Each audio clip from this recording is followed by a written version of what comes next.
Folks, welcome to a special New Year's Eve edition of the Jake Feinberg Show. And as we enter a new year and I continue listening to echoes of an era in music, I have pursued the men and women who were responsible for disseminating this music to the people. People like Mary and Alam Khan, who could speak of Ali Akbar Khan, whose school of music produced the likes of Peter Magadini, who wrote a book on polyrhythms under the tutelage of Mahapurush Mishra. Khan believed that music was the soul of the world and should be accessible to all. Indian raga music is centuries old, but gained foothold in the United States because of forefathers like Khan and Ravi Shankar, who played Indian instruments like the sarod and sitar in jazz settings with John Handy or pop settings with the likes of George Harrison. The driving percussive force of polyrhythmic music is the tabla, which was revolutionized by Usted Ala Raka, first in India and then in the United States. He was whispering tabla beats in his son's ear when he was only a few days old. Ala Raka became his son's guru, teaching him technique and infusing the love, surrender, and devotion to a higher power. My guest today is that son of Ala Raka, a gifted tabla player who has taken the baton from his father and continued to integrate Indian music amongst all idioms. His collaborations are nothing short of mind-boggling. John McLaughlin, Ashish Khan, Francisco Lupica, Neil Seidel, Van Morrison, Tito Puente, the Hong Kong Symphony Orchestra, Airto Moreira, the Grateful Dead, and David Dog Grisman. He is about to embark back to his home country to perform in a myriad of musical festivals, all the while continuing to be a loyal father, husband, educator, and ambassador for the fine arts. Zakir Hussain, welcome to the Jake Feinberg Show. Thank you very much, Jake. It's an honor to be on your show and a very, very happy 2013. And to you, my friend. Thank you so much. It's just so funny. I was in Boston the other day, and I am digging through the record bins, and I find this record on World Pacific, Buddy Rich and your father, Usted Ala Raka. Yeah. And I wanted you to talk about your father's significance as it relates to bringing polyrhythmic drumming to the West and the kinds of people that he collaborated with in the jazz world like Buddy Rich. Well, I mean, as you've already mentioned, my father was the premier tabla player of his generation in India. And I guess in order to be appreciated all over the world as a great practitioner of a particular art form from your country, you must first be recognized in your own country. And so in that sense, people like my father and Ustad Ali Akbar Khan and Pandit Ravi Shankar were already great musicians of, revered in our country, India, before they embarked on their journey across the planet to educate people into the art form that we all grew up with.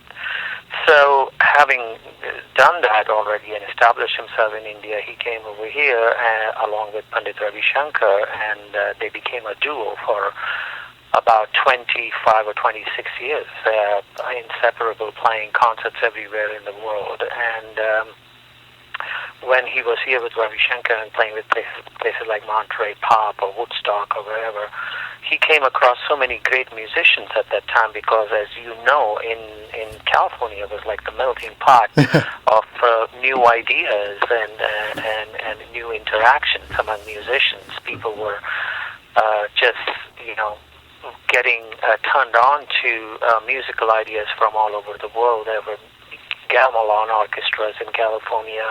There was Kodo drumming here. There was Afro-Cuban drumming here, and music, as well as Indian stuff, of course, set up by Ustad Ali Akbar Khan in Marin County.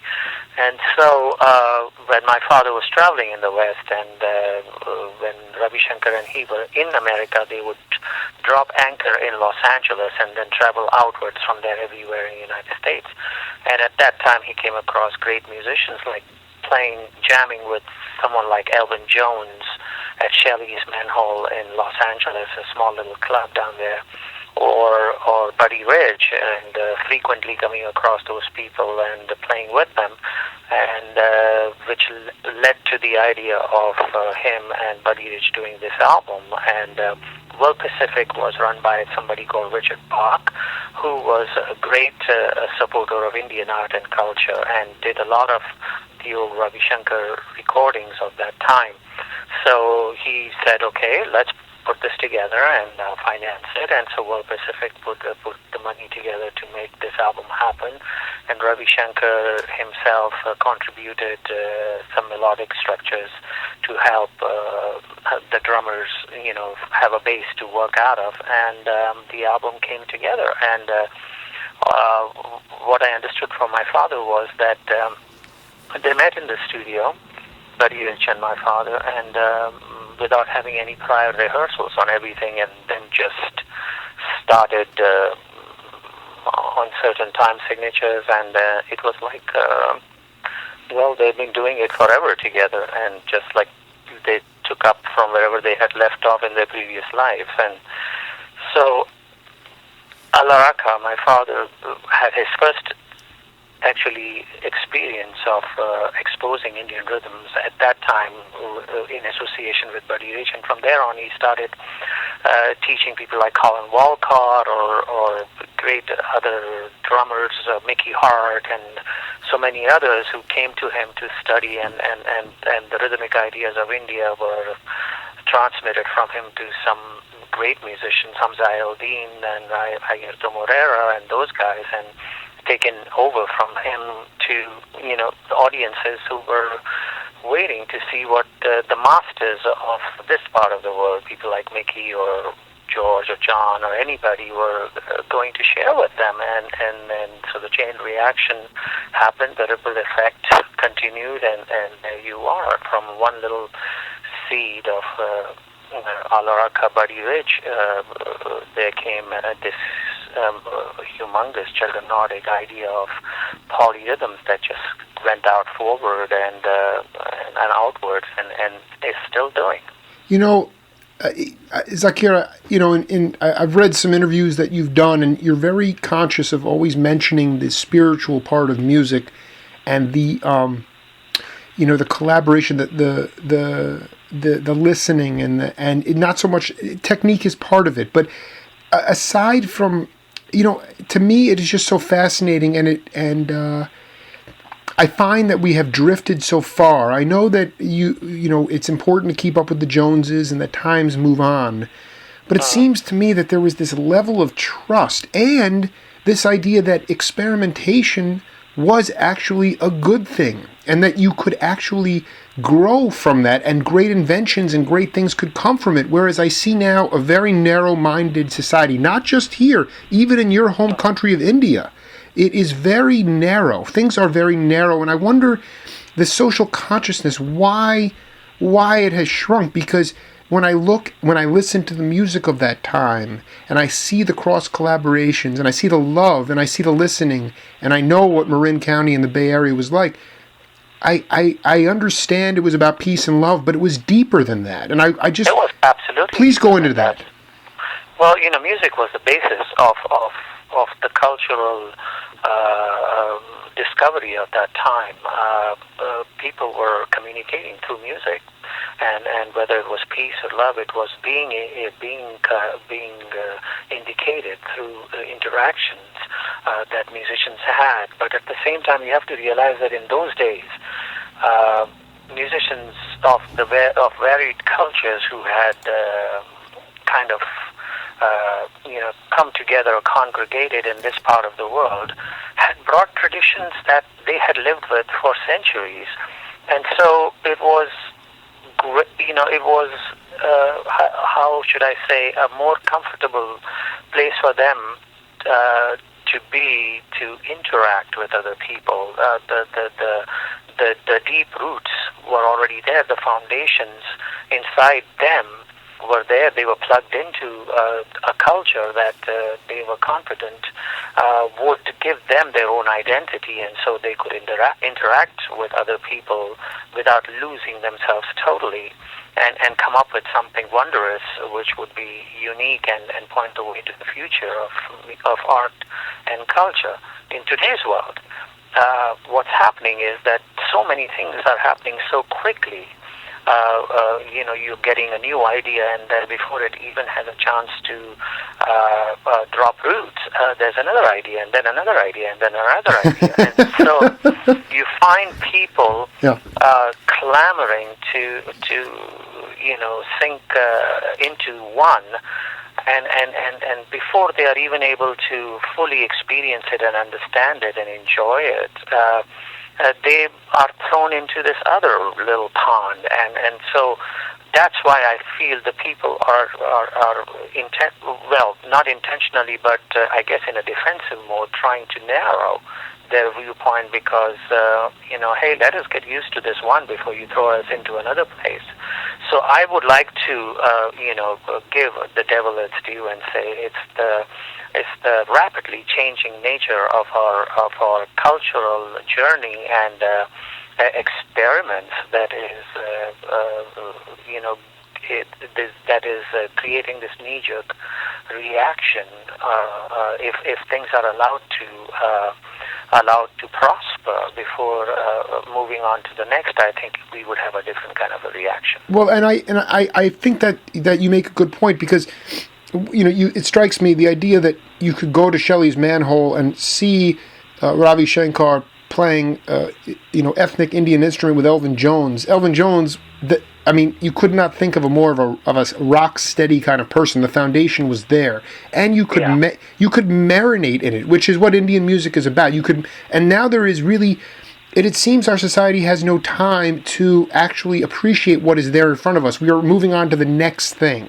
Yeah, well, because it's our fault as people who are opening windows to new ideas. It's our fault. We are just throwing things at them too quickly, and also the world has gotten smaller rather rapidly than it actually needed to, and so just too much is out there, and too much is being thrown at everybody, and they just don't know how to react to it. So you find people who enjoy rap fighting with people who are doing hip hop and saying, hey, wait a minute, rap is where it's at. Well, while hip hoppers are saying, well, no, hip hop is at it. In the meantime, they both have similar ingredients, and so it's rather than saying here's a different type of rap, one is saying here's hip hop, and then someone is saying there's house, and then so on and on. But it all is.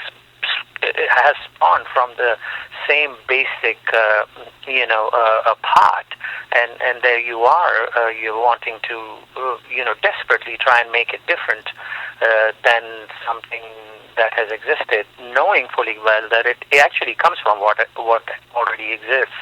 So these confusing situations are leading to us, becoming a bit more guarded and protective of what our experience is at the moment, as opposed to, what someone else wants to do, and let them do it. I was hoping, there's something very, and again, I never met, it's funny, I did not know your father was Ala Raka until I did research on this album, but my question is, this is so important for history, for my children and the future. There were things that your father did and that Ali Akbar Khan what they stood for. It was leadership. That leadership today, it seems to me that in our society anyway, we demagogue certain leaders as opposed to lifting them up. And I feel like there are guys like Ala Raka through work ethic, through spirituality, Ali Akbar Khan with his school. Could you talk about some of those intrinsic values of leadership that made them so special? Well, someone like Ali Akbar Khan Sahib, you have to say that he made an ultimate sacrifice. He was at the height of his professional career as a performer in the 60s. One of the greatest, accepted as one of the greatest musicians of our time, the Beethoven of Indian music, as he was called by Yehudi Menuhin and so on. And he said, okay, well, if I have to pass on this knowledge, I'm going to have to drop anchor, stay somewhere, and have students come to me and be available to them day in and day out and do it. And if that means I have to sacrifice my professional career as a traveling musician, then that's what's going to happen. And he did that. But the one interesting thing was that he was so spiritually at peace with himself that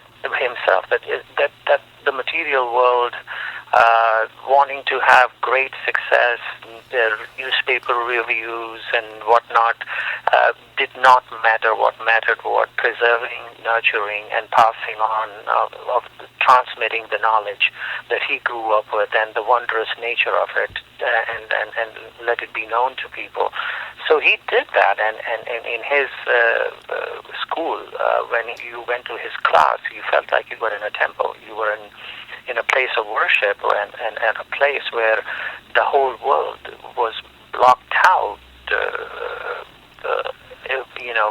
by something so reverent and so strong that no negative energy could pierce it, and it was a force field of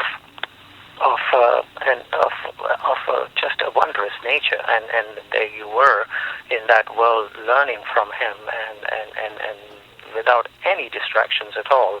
And that kind of sacrifice, is something that only spiritual gods or sages are capable of. Similarly, my father, he did not, even though Ravi Shankar and he traveled together, you rarely heard of him as part of the duo. It wasn't like Simon and Garfunkel. That's right. It was, even though he was an equal musical interactor with the two of them, he always stayed in the background, because to him just music was very important. It didn't matter to him to socially interact or whatnot. If there were people who were like-minded and who wanted to sit with him and talk to him for hours about music and rhythm and whatnot, then he would be very happy to do that. And so he came across people like that, people, like Buddy Rich or Elvin Jones or Mickey Hart or John McLaughlin or so many others who wanted to sit with him and really walk the path of this, that the spirits have walked in the centuries before, of these rhythmic traditions that have existed in India, and share with him and learn from him, and he wanted to do the same. So he never differentiated between teaching his own students from India or students from all over the world. To him, they were all the same. And at the same time, he understood the nature of the beast, having to move on, having to find new grazings, having to discover new friends. And so when I came to this part of the world, he had no qualms.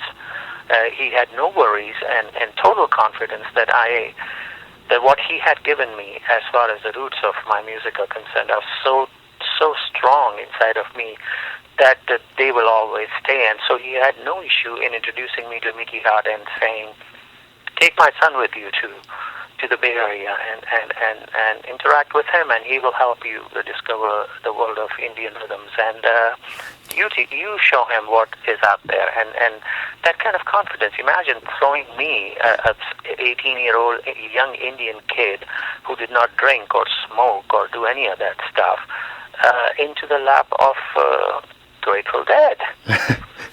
No, I'm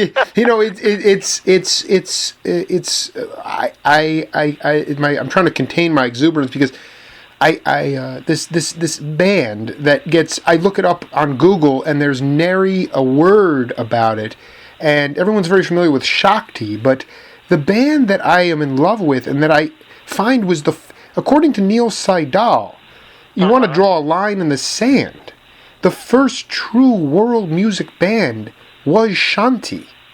It most certainly was. But let me go ahead. Yeah. Let me say something. You see, India was a melting pot of fusion anyway, way back in the 40s and the 50s. If you listen to the Bollywood music of that time, meaning the film world music of India, it had a concoction of phonic ideas, Indian classical music ideas, folk ideas, all sort of meshed into, a score that supported a singer to sing a song. And so when I grew up in that, my father was a composer of Indian film music. He did music for about 34 odd films. So there you are in a studio in India, and at one end of the studio you see the whole string section: violins, violas, cellos, basses. There's a piano player just on their left. Then you see on their right Indian instruments like sitar, sarod, sarangi, flute, all cluttered in this one area. In the center of the room was a rhythm section, which would be Indian tabla, Indian dholak, Indian tols, and other assorted percussion stuff. And behind them would be the horn section, woodwinds and trumpets and bassoons and whatnot and everything, all in one room in India. And as a 12-year-old, I remember my 2 or 3 years of working in that myself. So we grew up in that kind of an atmosphere, and during the breaks in the recording, we would be jamming with each other. I mean, there'd be a soprano saxophone player who'd come over to the rhythm sections and just jam in a melody, or a piano player doing something and all that. So we grew up with that idea. So this kind of fusion idea did exist. So Ashish Khan and I, when we came to America, we had grown up in that kind of an interactive atmosphere. So for us to arrive here and go into a room with a bass guitar and a rhythm guitar and drums and lead guitar was not anything unusual. It was just the only unique thing about that was that we were interacting with Western instrumentalists of Western origin as opposed to Indian origin, and so the difference was that. So it was somewhat of a comfortable place for Ashish and I to exist and to work with Neil and Francesco Lupica and Steve Hale and Steve Leach, and so it worked out in a way where 6 people came into the room of like-minded nature, because those 4 were already, following the spiritual nature of meditation and stuff, following Satya Sai Baba, and were involved in yoga and meditative practices, and were also listening to Indian music day in and day out. So for them to listen to Ashish and me playing was like just coming home or seeing visually what they had already been experiencing through records and tapes and films and stuff and so on. So somehow the 6 of us were brought together. It was just the right mix of people in the same room, and people who wanted to interact with each other, share with each other, and be friends with each other, live together, eat together, cook together, and whatnot. And all that had somehow, seeped into the music as well. So it felt somehow felt right. A family had come together, and that's what Shanti was all about. You articulated it very well. I would only counter by saying, yeah, you were incorporating with Western instruments and Western people, but you were also doing it at Mickey Hart's ranch. Which yeah, we were, and you have to know that Mickey Hart's ranch was a place to go to if you wanted to meet somebody, because his place was open. He had a barn in which he had set up a studio, and that barn was open 24/7, and you'd find people and their musicians playing, just tinkering with the recording and finding new ideas. I mean, I would walk in there at 1 a.m. in the morning after, just suddenly waking up, and I'd find Jerry Garcia sitting there, just playing guitar and trying to find some new ideas, and there would be Dan Healy on the board, and he'd say to Dan, "Oh, play that back to me. Let me see what I got." And stuff like that was going on at 1 a.m. in the morning. Or David Crosby would show up, or Grace Lake would be singing and for a new song idea, or, stuff like that was going on all the time. Carlos Santana would come in and jam. I remember one day we played music for 4.5 days. I remember when we just got together and said, let's just play as long as we can. So the idea was to just play music, and there was Grace Lake, Jerry Garcia, David Crosby, David Freiberg, Paul Kantner, Carlos, myself, Mickey, Bill Kreutzmann, Phil Lesh, all of us. We were just like, and the whole point was, at no given time there would be less than 2 people playing. So and the longest we went, at that time was like 4.5 days. So that was a place where musicians came together. Hamza was there, Airto Moreira was there, Baba Olatunji was there. It was just like the place where everybody congregated and music happened. And so yeah, when Shanti came and we moved to San Anselmo, which is where I'm still living, the first place that we thought of going to hang out and play and rehearse and work was Mickey's Ranch, and so that's how it came about. And I would have to say that it was really the place to be, because nobody got in your way. We were in Mickey's studio, and if Mickey walked in thinking that he wanted to do something and he saw us playing, he'd just retreat.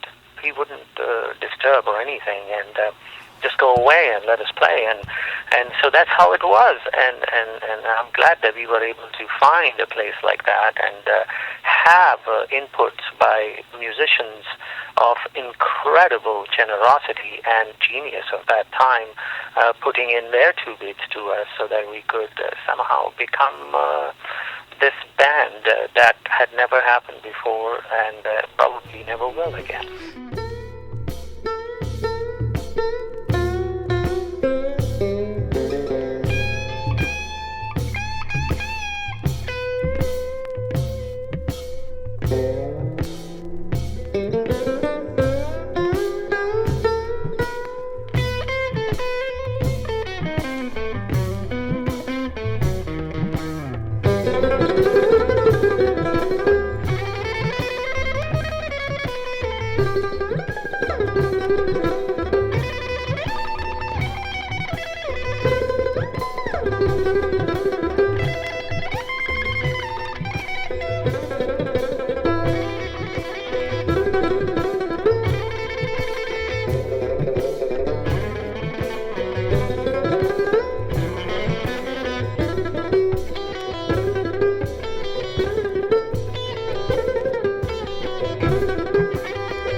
my younger daughter is 11 months old, and I dance with her to that album all the time because it has that perfect. It really was the first world music band, and according to Neil, George Harrison, a good friend of yours and collaborator, was very fond of it.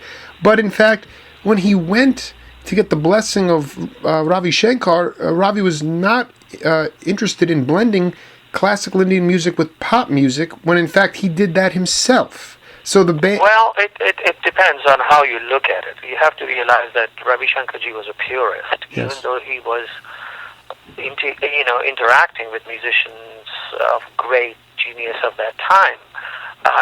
He was very concerned that the actual Indian music does not get tampered with, in a sense that it gets totally watered down and becomes something else. He was okay with a collaborative effort that preserved the integrity of Indian music. I mean, when you listen to his symphony orchestra that he wrote with Andre Praveen, the raga structure and the way the raga has to be developed is very, feverishly maintained. There's hardly any harmony or counterpoints in that music that he wrote with the symphony orchestra. And you have to realize that when you have a Western orchestra, some of the more important ingredients of that are harmonies and counterpoints and canons and whatnot and everything. And all that was missing when Ravi Shankar wrote his piece of Cesar Concerto. So he was really very concerned about that. So his main concern, I imagine, and this is just me giving the devil his due, I wasn't there, Of course. probably was that he wanted Ashish Khan and I to realize that, that we have this incredible gift that has been given to us by our forefathers, and that we should not, mess with it in a way where it loses its identity. And so I think that was the concern he had, and he voiced it to someone like George. I mean, I understand. I mean, like John McLaughlin and George Harrison, both guitar players, I spoke to them and as to why, and I told George, why don't you play sitar a lot more on stage? And his answer was that I can never be a sitar player, Zakir. I can always be a good guitar player. And so I can pay homage to the music that Ravi has taught me through my instrument better than I can through the sitar. And so I will never be a good sitar player. I will always be a guitar player. So why should I even attempt to be somebody that I cannot be in the way that it needs to be? And same thing was said to me by John McLaughlin, because he was a veena player, which is an ancient Indian string instrument. And he said the same thing. I said, I can pay my respects to this music through my instrument better than I can through an instrument that I learned this music on. So there you are. And so I do understand that totally, that I wanted to be a drummer, a rock drummer. And George told me in a studio that I was overdubbing some piece for him for Living in the Material World album.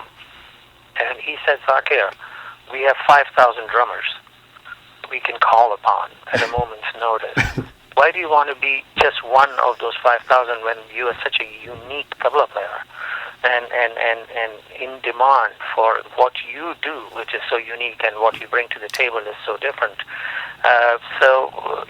Try to be a tabla player that incorporates all these elements of the world into his playing, as opposed to trying to just drop the tabla and being somebody else. And that kind of stuck with me, and so that's what I tried to do. And so I feel that that concern was what was there, and maybe George took it a step further and thought that, okay, if I did take this on, maybe India would be losing two really fine musicians, and that may have been a concern. But I don't see that there was any kind of negative element in it.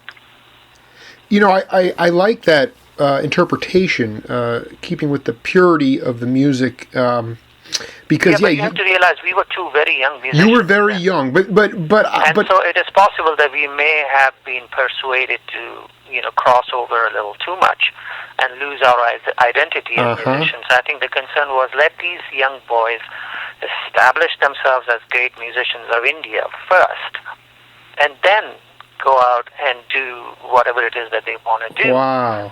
And so maybe that's exactly what happened in the end. I was able to spend a lot of time with my music and strengthen my attachment to it, my relationship with it, to a point where 4 or 5 years down the road, I ran into John McLaughlin, and Mickey and I did an album together, and then it just went on from there, and John Handy and Ali Akbar Khan Sahab and I played together, and it went on from there. I was allowed to gradually slip into the mode of interplanetary transmission. I don't know what I would call it. No, here is the reality, because I speak from a fan's point of view, and I say to myself, my gosh, you were on the same bill as a Humble Pie and Commander Cody and the Lost Planet Airmen, and you played at the Ash Grove, and all I say as a fan is, boy, is that refreshing to see different looking people with different instruments all melting together. To me, that is something, and you can correct me if I'm wrong, but because of the lack of venues and the lack of flexibility within certain bills, your mind cannot open as much. Your mind, you don't need to have drugs if you go to see Commander Cody and Shanti, and and so I like the idea as a fan. From a musician's purity point of view, I get it, but from a musical standpoint, for people to be able to open their minds, intergalactic, whatever word you use, that is how it is done. That is what is not apparent to me today. I don't see someone like Zakir Hussain and Armando Peraza and Mongo Santa Maria and Cal Jader and Ali Akbar.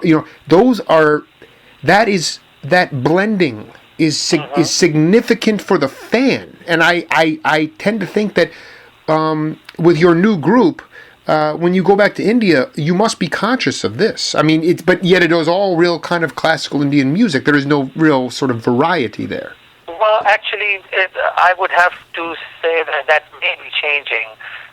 Good. I mean, I just, this summer in August, did a show at the Hollywood Bowl, and the lineup was Herbie Hancock, Wayne Shorter, Dave Holland, myself, Carlos Santana, Cindy Blackman, Marcus Miller, and we all played together. Wow. So it happened. So, and we did a show at the UN with the same lineup minus Carlos Santana, but with George Duke, Stevie Wonder, and a couple of one Bollywood singer from India, and so on. I mean, so it's not like it's not happening. It's just that it's people are now, at least in my world or my age group or whatever you want to call it, generation, are feeling comfortable again to be able to make that kind of an interaction happen one more time. And so, I mean, like for instance, in April, next April, there is a get-together in Istanbul with Herbie Hancock and John McLaughlin and Vinnie Colaiuta and so many other great musicians, and I've been asked to join in the group and do a performance. So there is this going on. Bela Fleck and Edgar Meyer and I have been playing together and going out and working with musicians of different types of music. I've written along with Bela Fleck and Edgar Meyer, concerto for an orchestra, and I have to say that there is a little bit of the old 60s and early 70s mindset, where there was this idea to, have what you would call an equal sharing interaction among musicians coming back up and I'm very happy to see this happen. I mean, I'm looking forward to, for instance, working with a saxophone player like Joshua Redman in San Francisco in March, doing a duo show, or you may not know this, but I've already recorded and performed all over the world with great jazz saxophonist Charles Lloyd, and that continues on. Wow, I did not know that. That is, I love that man. He's great. So this kind of thing is not stopped. It's just that there's so much focus on the as usual of the difference is that in the 60s and the 70s, the famous stars of that era were involved in the music of the world at that time. Now, in today's age, people like, when you talk about Herbie Hancock or Wayne Shorter or Dave Holland or John McLaughlin and people like that, they are not what you may call Madonna or Michael Jackson or something like that. So therefore, even though the interactions are happening with the people I mentioned, but they're not of that visible variety like a Jackson or a Madonna or a Springsteen or so on and on. So therefore, you may not be aware of it happening, but it is. The interaction continues, and it will keep going on. Well, speaking of interaction, I have a tune here that I wanted to, more of a drum suite, I wanted to play for you a couple minutes and then come back and talk about it, okay? Okay.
It was a live Grateful Dead show from Alpine Valley in 1982.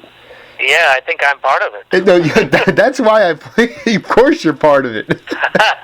No, and you're right. I mean, it's not the highest quality, but what was incredible, and I've been listening to it all day, is just, I'm used to hearing the polyrhythmic drumming of Billy and Mickey, and then there you are.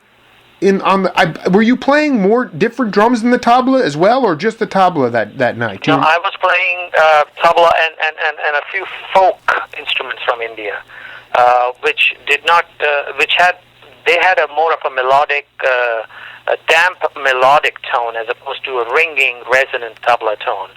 And it felt, at that time I felt that to play that instrument was much more important because it kind of matched well with the nature of log drums and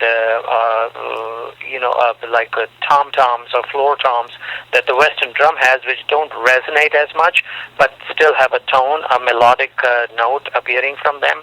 So that's what I was trying to use. And these folk drums, they have the tone that pierces through, as opposed to getting lost in a big sound melee. So that's what I was doing. I was playing these madals and doogies and a little bit of tabla along with it. It was a good setup for me to be there. But the thing was that I was right in the middle of Bill and Mickey, and so these two gigantic sounds were coming to me, to my left and right ear. So it was interesting to be able to find a way to be able to hear my little puny drums. But, they made it, Mickey and Bill made it, subtle enough of what they were doing so that I could contribute and hear what I was doing, since I was using hands and they were using sticks. I'm very fascinated with why you happened. It wasn't like you went on tour with them during that summer, and I'm just curious. I'm like, maybe Zakir was doing some sort of seminar at Madison, Wisconsin, and just showed up that night. Do you remember why you were in Wisconsin at that time, or were you invited out? How did that work? No, I was in Wisconsin because I was, playing an Indian concert in the neighborhood. Yes. And once that was over, and I knew that this was going on, so I just kind of went over there. And I mean, that's what you did in those days. You heard about a musician in the area, and you found a way to get there so that you could meet, say hello, interact, get on, jam, whatever. So that's what it was. That's in fact how I met John McLaughlin as well. I have to tell you, I was doing a workshop seminar in New York, and in walked John, and I was introduced to him saying that he is a guitar player, John, and I didn't know him, and who wants to study Indian music, and so can you help him along? And that's how we met. And the first time I met John was I gave him a vocal lesson of Indian ragas. So it was very strange that a drummer teaching a Western guitar player, drummer from India teaching a guitar player from the West Indian ragas through vocal music. And in any case, that's how we met. So these kind of things did happen, and I was in Wisconsin playing a concert, I think, with Ali Akbar Khan, and then after that, Ali Akbar Khan went back to California, and I scooted over to hang out. Do you ever contemplate doing something along? We've talked a lot about selflessness in this interview, and the idea that your father would sit for hours and talk to people about drums and rhythms, and Ali Akbar Khan essentially, opening a school. And one reason I've interviewed over 200 musicians from your generation, because I often feel that while your passion is making music, do you ever think that one day there could be a Zakir Hussain school of music? Because I think that for younger folks, different younger generations, less secure with history, less understanding of themselves, these schools, like you said, would be like temples. I'm just curious if that ever crossed your mind. They are like temples, but and therefore there shouldn't be a new one. There should be an extension of the old one. Okay, yeah, that's right. Exactly, it's still there. That is correct. So if there is an Alaraka school of music which is there, and there's an Ali Akbar Khan school of music which is here, there's no reason to open an Alam Khan school of music. Alam is continuing the tradition that has been passed on to him by his father. So it's his father's school, and his father, Ali Akbar Khan, when he founded his school originally, he used to say that this is my father's teachings that I'm giving, and so it's an Alauddin school, or Alam. In those days, one of the names for his father, Alauddin Khan, was Alam, and that's why he gave Alam, his son, that name. And the record company that they have is called Alam Medina School. So because Medina was the name of his mother, so there is a tradition that is being passed on. So that passing on of the knowledge, the transmission going forth to the next generation, should be connected with where the fountain flows from, as opposed to a new, swimming pool being built somewhere else. No, I think more to the my point was Mary Khan can speak to it, but Zakir, you lived through the time that we've been talking about. Alam did not, nor did I. And so it is only authentic. Carrying on the tradition is fine, but it is only truly, purely authentic if somebody can actually speak from that experience. And I wonder if on your this 3-month trip to India, you'll be playing many concerts. Do you spend time talking about the significance of the different types of drumming or the education before you play, or is it merely a musical type concert? No, I do talk about all that stuff. I also have taken upon myself to, you see, Mickey Hart and I promised ourselves that we would work towards enlightening people all over the world into the wonder of the music of the rhythm.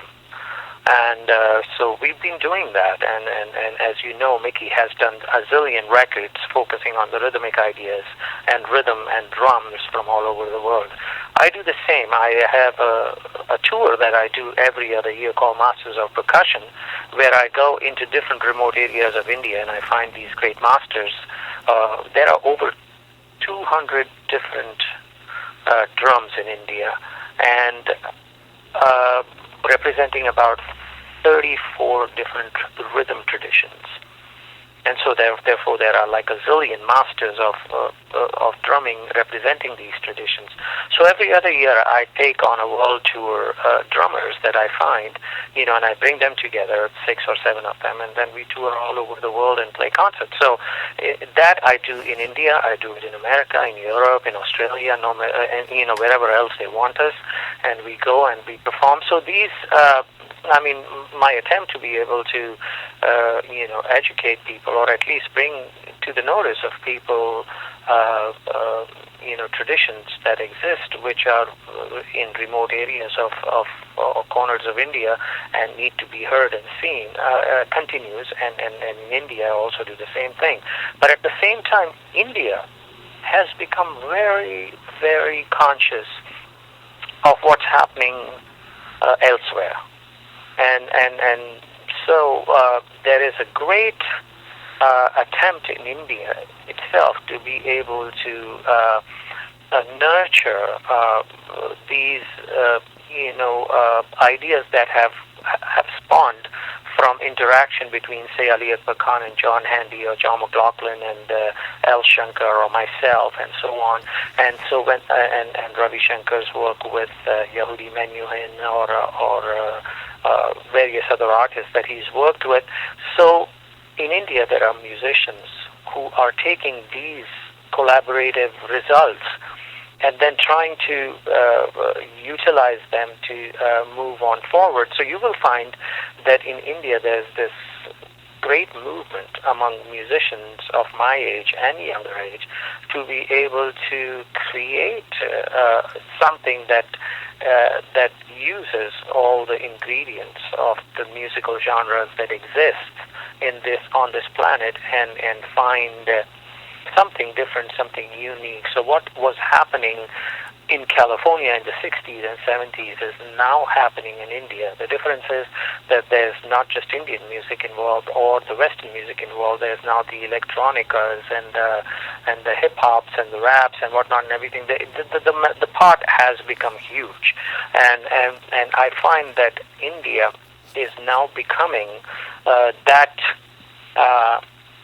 barn of Mickey Hart, where people are coming together to interact and find new ways to express the old story. I love Indian food. I love Indian people. Do you sense that there is a sort of an enlightenment movement there going on? Absolutely. India has suddenly discovered that not only there is. You see, what's happened is that the world has accepted India as one of the sound source for music and rhythm. instrumentally speaking, vocally speaking, rhythmically speaking, melodically, musically speaking, everything. And so there's a lot of India that is now injected into a musical idea that is created in this part of the world. So India has seen that. And then what's happened is that that has made India proud, Indian musicians proud, that their music is being utilized in that way, and has also inspired them to be able to take on stuff from here, which is now easily available. It wasn't in the 60s. There were no internets. There were no computers. There were no, any way to be able to find music of the world in India in those days. I remember that I was envied by kids and musicians alike, because my father used to bring records over from here to India for me to listen to. And that was the only way for me to find out about music outside of India. India was a very limited country in terms of being able to have an eye out in the world of art and culture. So this has now changed, and so musicians in India, artists in India, whether they are painters, sculptors, architects, musicians, dancers, you name it, they have all been inspired collectively to be able to take what is theirs, which is being utilized all over the world, and find a way to be able to take those new ideas, those new unique combinations, and create even more interesting elements for the future. One final question before I let you go. I know you have another appointment, and I really appreciate you taking this time. My pleasure. Could you point me in the direction of some of the Bollywood fusion, some names of LPs or leaders that I can investigate when we can continue our conversation after you return to the States? I'd like to do some research on this. Okay, well, there is definitely somebody called Shankar Mahadevan. Shankar is easy to spell, Shankar. Mahadevan, Maha, D for dog, V for Victor, AN. Mahadevan, Shankar Mahadevan. There's someone called initial A, initial R, Rahman, A-R Rahman, R-E-H-M-A-N, who you should also look into. Niladri Kumar, N-I-L-A-D-R-I, Kumar, K-U-M-A-R, is another one. You've seen what Ravi Shankar's daughter is doing. Anushka, she's done some work. Alam has done some fusion-oriented work with people. Salim Suleiman, Merchant, are another combination of musicians or composers who have done great work. Tawfiq, Taufiq, Tawfiq Qureshi, Qureshi, is another percussionist of note in India who's done some real good fusion work. And maybe you should look into these guys. There's Karsh Kale, Karshkale, Karsh Kale, Talvin Singh, Talvin Singh, Singh. There are many such artists who have done incredible works, but starting with these guys will kind of give you an idea of what India is doing these days. Hey, Zakir, Happy New Year, and I look forward to speaking with you when you get back into the States, and maybe one day seeing you come to Tucson to play for... Oh, yeah, I hope to come there, Jake. And Happy New Year to you and to your 11-year-old. 11-month-old. 11-month-old, sorry. Hey, bless you, my friend. Have a safe trip, and thank you so much. Have a wonderful... Thank you. All right? Take care. Bye-bye. Ciao. Bye-bye. Bye.